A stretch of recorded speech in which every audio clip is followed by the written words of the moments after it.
उत्तम नगर से नव निर्वाचित विधायक पवन शर्मा इस वक्त हमारे साथ बातचीत करने के लिए मौजूद हैं। पवन जी, जीत की सबसे पहले तो बहुत सारी बधाई, क्या कहें? धन्यवाद। ये देश की ये जो जीत है देश के यशस्वी प्रधानमंत्री आदरणीय नरेंद्र मोदी जी की है, जब उन्होंने कहा कि दिल्ली की सारी समस्याओं का निवारण करने की जिम्मेवारी मेरी है।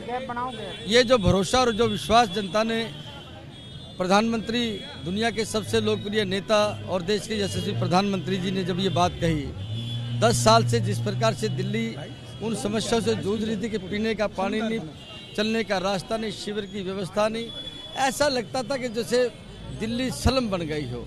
और उसका परिणाम ये निकल कर आया कि देश के प्रधानमंत्री आदरणीय नरेंद्र मोदी जी ने जब इस बात को कहा कि आने वाला समय दिल्ली के भविष्य के लिए अनेक प्रकार की योजनाओं को लेकर आएगा और हम उन सारी समस्याओं को दूर करेंगे जो जनता जिससे त्रस्त है। यानी कि जो नरेंद्र मोदी ने मंच से कहा उस पर यकीन करा और इसी वजह से बीजेपी की दिल्ली में जीत।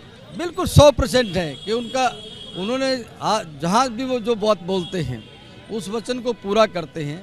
ये भरोसा और ये विश्वास देश की जनता और दिल्ली की जनता का इस बात को लेकर उनका जो भरोसा और विश्वास बना, उसका परिणाम ये निकल कर आया।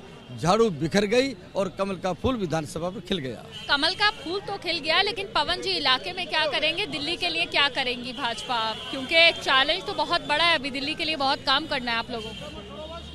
आप अनुभव करेंगे जहाँ जहाँ भारतीय जनता पार्टी की सरकारें आई हैं, उन सरकारों ने इस कार्य योजना को बहुत बारीकी से समझकर उन चीज़ों को, योजनाओं को आगे लेकर चलने का काम जो किया है।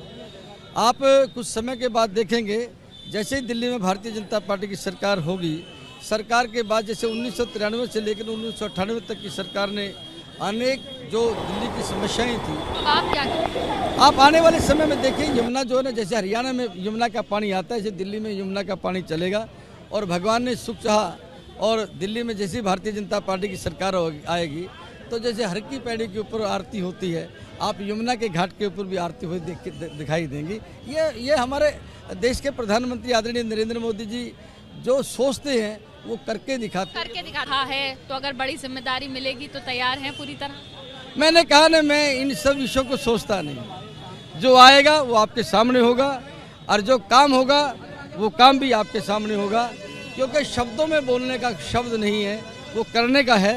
और पार्टी जो तय करेगी उसके ऊपर चलने का हमारा काम है। नगर से पवन शर्मा साथ हैं, बधाइयां लोगों को।